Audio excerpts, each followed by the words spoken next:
fires, now we have COVID, we have the pandemic.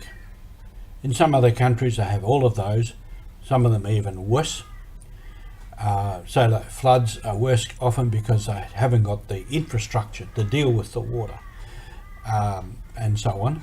Some have been through genocide, horrific torture, persecution, and of course wars.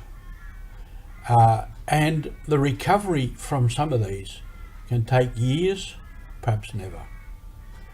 I remember growing up and hearing of men who had been through the Second World War and they never ever recovered.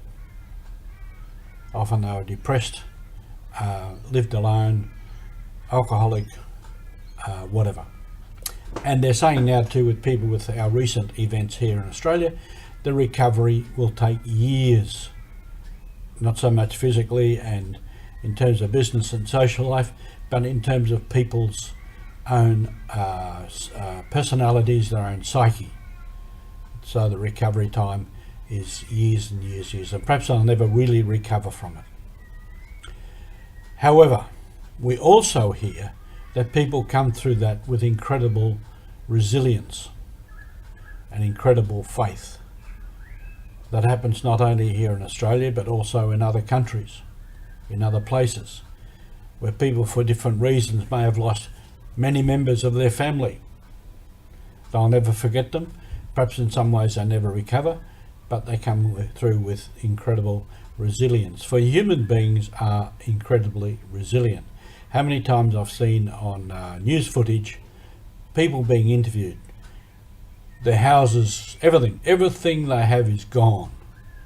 And they say, it's okay. We're all alive. The family is alive. The dogs are alive. We'll get on. We'll go on. And that happens with fires, floods, all kinds of things. How we come through after this COVID, this pandemic, we have yet to see.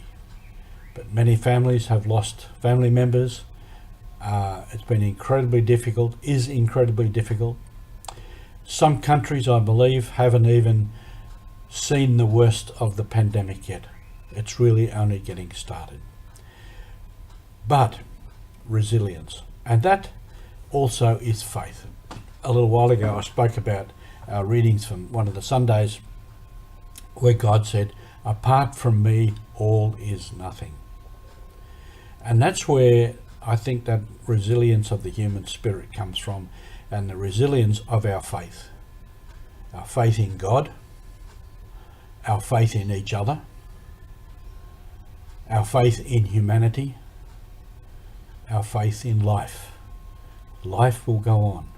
The human race is basically good, and people help each other. We have so many stories about people helping each other, and people turning to God, turning to Jesus Christ and saying, thank you for helping us survive.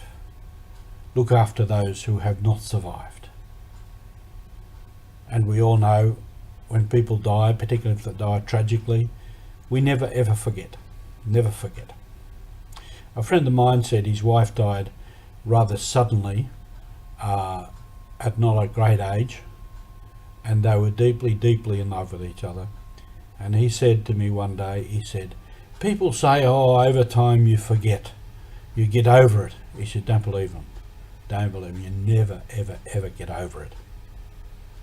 And that's true, but we go on because we have faith, and we have faith in God, in Jesus Christ. And we say, okay, that's happened. I feel the pain. I will always feel the pain.